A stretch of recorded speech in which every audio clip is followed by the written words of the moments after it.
உங்களுக்கான இரவு வசனம்.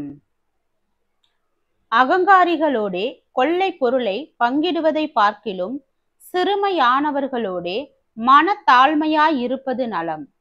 விவேகத்துடன் காரியத்தை நடப்பிக்கிறவன் நன்மை பெறுவான்.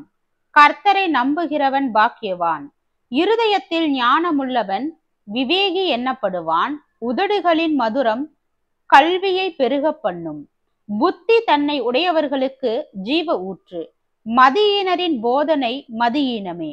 ஞானிகளின் இருதயம் அவன் வாய்க்கு அறிவையூட்டும். அவன் உதடுகளுக்கு அது மென்மேலும் கல்வியை கொடுக்கும். இனிய சொற்கள் தேன்கூடு போல் ஆத்துமாவுக்கு மதுரமும் எலும்புகளுக்கு ஔஷதமும் ஆகும்.